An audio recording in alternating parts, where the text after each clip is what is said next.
Causas y consecuencias de la guerra contra la Triple Alianza. La guerra del Paraguay contra la Triple Alianza, Argentina, Brasil y Uruguay, duró 5 años. Comenzó en 1864 y culminó el 1 de marzo de 1870.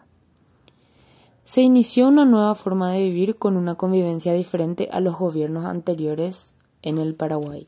Antecedentes de la guerra.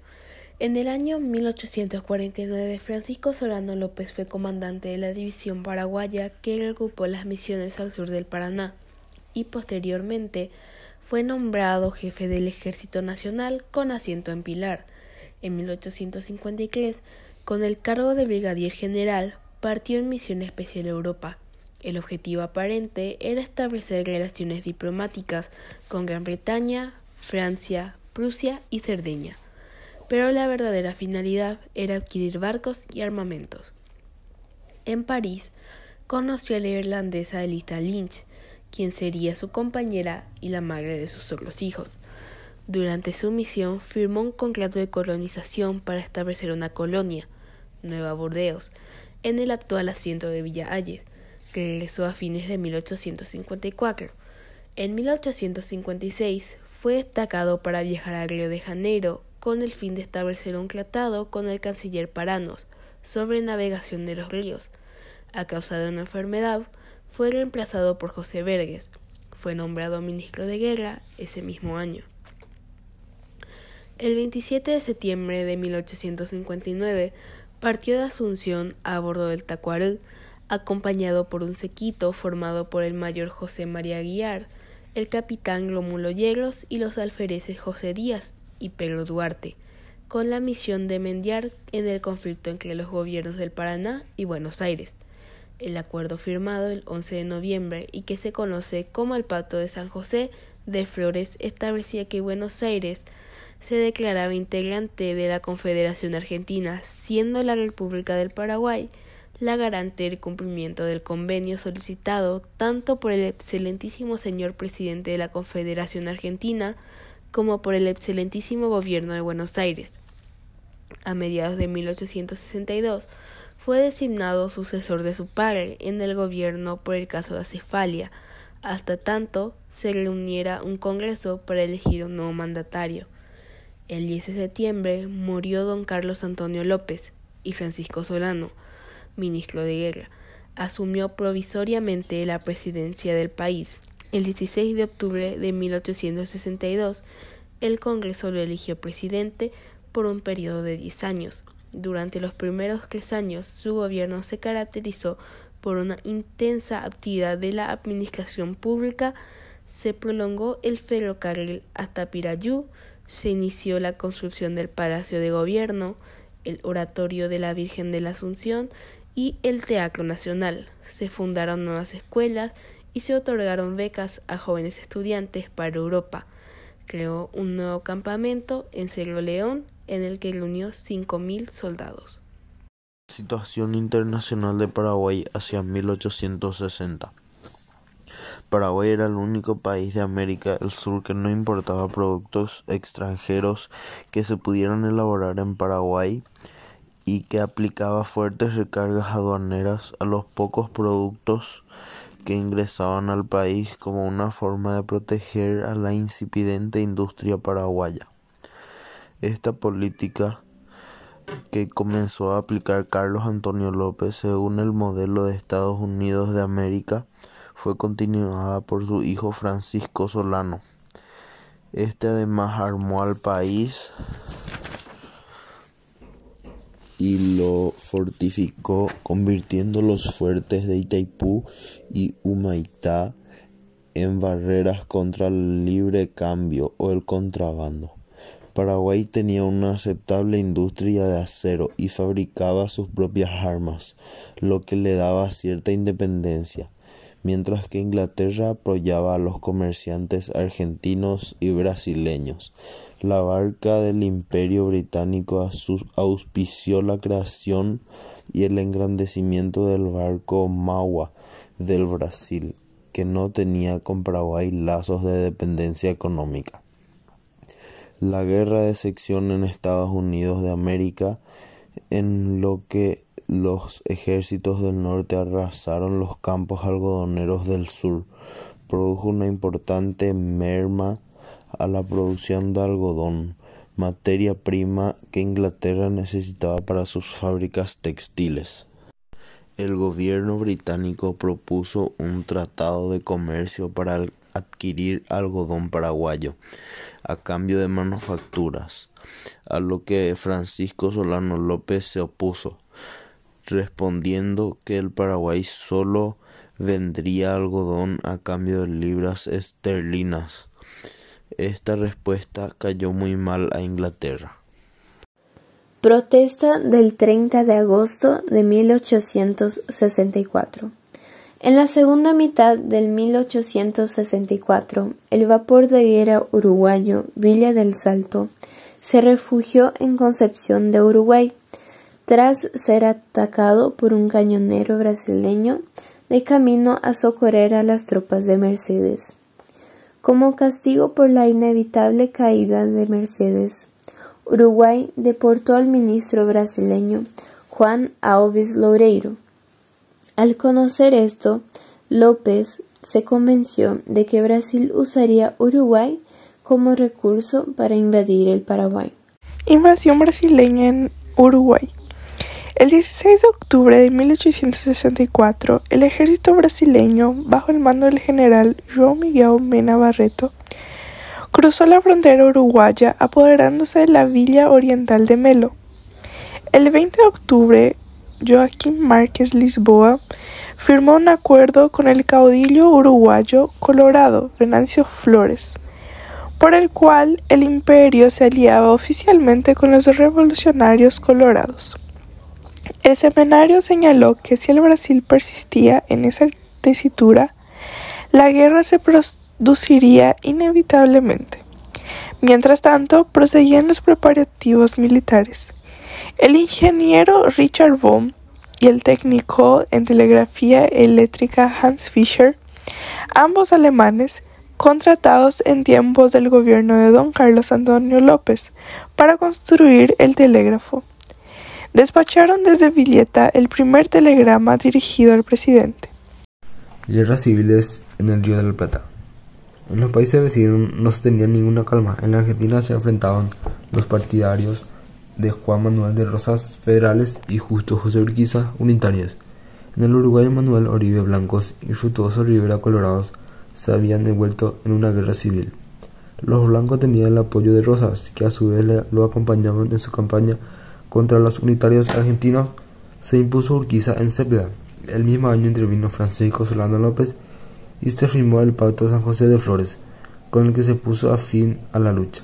Más tarde quedó roto el pacto y Buenos Aires obtuvo la victoria en Pavón, 1861, y se incorporó a la Confederación bajo la presencia de Bartolomé Mitre, 1862-1868. En el Uruguay, con posterioridad al Tratado de 1851, se sucedieron 3 presidentes blancos en el poder, el último Bernardo Berro. Estos obtuvieron la férrea oposición del caudillo Venancio Flores, que combatió a las órdenes de Mitre contra Urquiza en Pavón.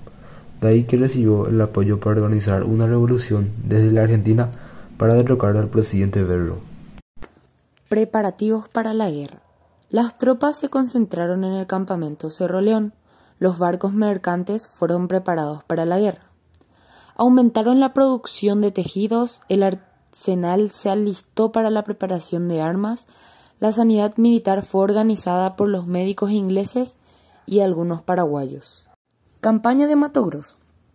Esta campaña fue confiada al general Vicente Barrios y partió el 24 de diciembre de 1864, con 3.200 hombres en 5 vapores y 3 goletas. El Paraguay había capturado al buques brasileño Marqués de Olinda, en el cual viajaba el gobernador Mato Grosso. El 14 de enero de 1865, Vergés solicitó al canciller Elizalde que los ejércitos de la República del Paraguay puedan transitar el territorio argentino de la provincia de Corrientes, en el caso de que a ello fuesen obligados por la por las operaciones de la guerra, la Cancillería argentina negó el permiso. El Congreso Extraordinario del 5 de marzo de 1864 nombró a Solano López mariscal de los ejércitos de la República. Campaña de Corrientes.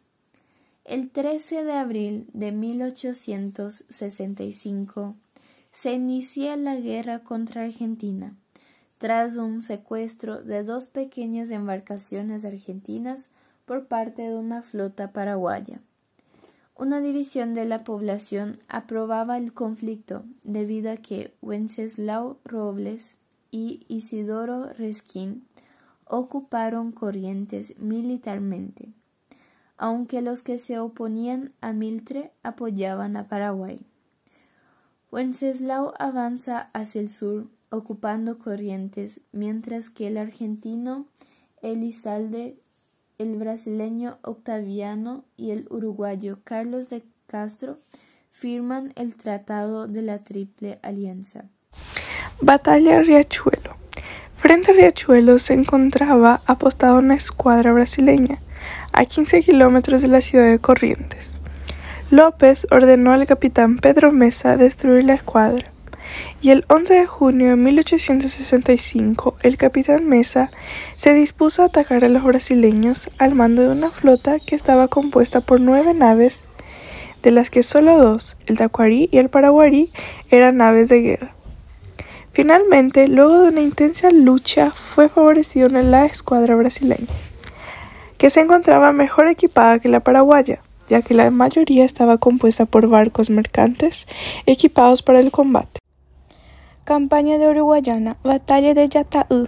Fue una batalla ofensiva del ejército paraguayo contra los ejércitos de la Alianza.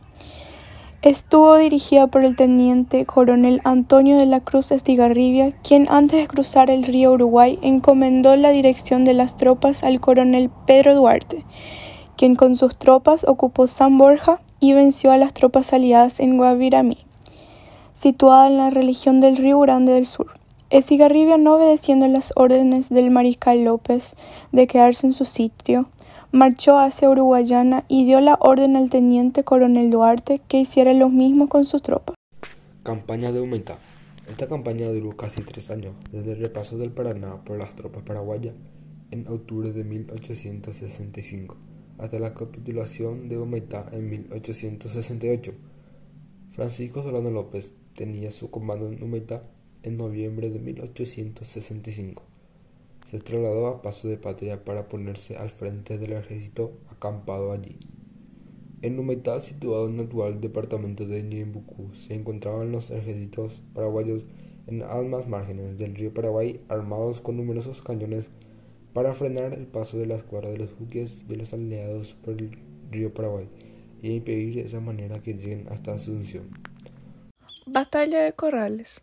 Se llevaron a cabo grandes combates a orillas del Paraná. El 31 de enero de 1866, un ejército de 450 hombres cruzó el río Paraná, lo que ocasionó graves pérdidas al ejército enemigo. Con el fin de premiar a los héroes que combatieron en esa batalla, López ordenó la creación de la Cruz de Corrales. Batalla de Yateticora. En esta instancia de la guerra, el pequeño ejército que seguía al mariscal López estaba conformado gran parte por viejos, niños y soldados enfermos o heridos. El primer combate ocurrió el 10 de julio de 1866, luego que el ejército aliado logró atravesar el río Paraná e ingresar en territorio paraguayo. Lucharon los ejércitos paraguayos y argentinos. El mariscal López envió 2 batallones de infantería al mando de superior del coronel Elizardo Aquino. Cuando parecía inmediatamente la victoria paraguaya, aparecieron refuerzos de Corrientes para el ejército aliado. Las tropas paraguayas se vieron obligadas a retirarse. El segundo combate sucedió el 11 de julio de 1866. El mariscal López decidió atacar a los aliados dando las órdenes pertinentes al general José Eduvigis Díaz. Los paraguayos avanzaron nuevamente y las fuerzas llegadas de Corrientes retrocedieron bajo lluvia de fuego de los paraguayos. Ese mismo día sucedió el tercer combate, cuando el coronel Elizardo Aquino movilizó el ejército de reserva, por lo que el general Mitre lanzó un contraataque. Los paraguayos entonces ordenó la retirada de sus tropas ante el avance de los argentinos, no sin antes haber tomado algunos prisioneros y unos 150 fusiles. Fue una de las más heroicas acciones de guerra bajo la dirección del general José Eduvigis Díaz, del 16 al 18 de julio de 1866.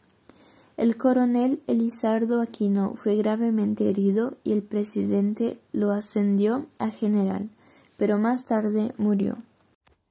Batalla de Curupautú. Se construyeron fortificaciones en Curupautú, obras a cargo del general José Eduvigis Díaz.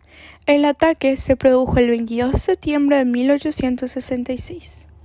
La posición estaba defendida por 5.000 hombres y atacaron 20.000 hombres entre argentinos y brasileños. El enfrentamiento tuvo lugar el 16 de agosto de 1869, en cuya oportunidad murieron casi íntegramente un contingente de niños, inclusive los heridos que estaban en una tienda, pues esta fue incendiada. En la batalla de Costañú, 3.500 niños paraguayos se enfrentaron a 20.000 hombres del ejército aliado. La fecha se recuerda como el Día de los Mártires de Acostañú. El 18 de agosto los brasileños ocuparon Curuguatú y hallaron la flotilla paraguaya. Para evitar que sean capturados por el enemigo, la destruyeron y hoy se conoce con el nombre de Vaporcué. Batalla de Cerro Corá. El 14 de febrero de 1870 el ejército se retiró hasta Cerro Corá. Una columna brasileña despachada desde Concepción al mando del general Correa da Câmara llegó a Cerro Corá el 8 de febrero de 1870 y allí se establecieron el cuartel y campamento y se enfrentaron el 1 de marzo contra el ejército de 200 hombres del mariscal López. Órganos oficiales de prensa y periódicos de campaña. Durante el periodo de la guerra contra la Triple Alianza, aparecieron periódicos los cuales publicaban hechos grandiosos así como serios relacionados con la guerra. Eran editados casi todos en el frente mismo de operaciones. Las publicaciones se realizaban en guaraní y en castellano. Entre ellas las más destacadas son Cabichuí, Cacique Lambaré y El Centinela. Consecuencias de la guerra contra la Triple Alianza.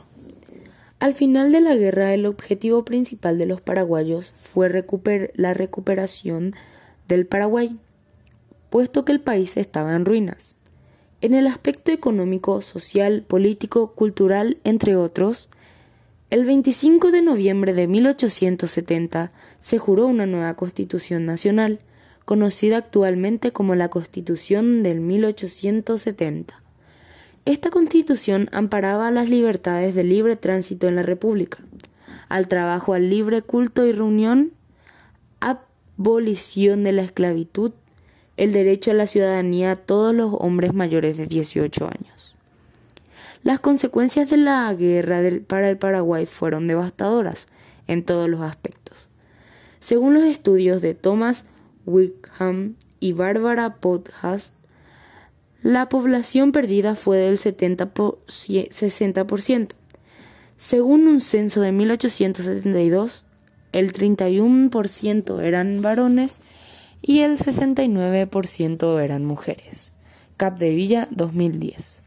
Pérdidas territoriales: fueron cedidos territorios al Brasil y a la Argentina.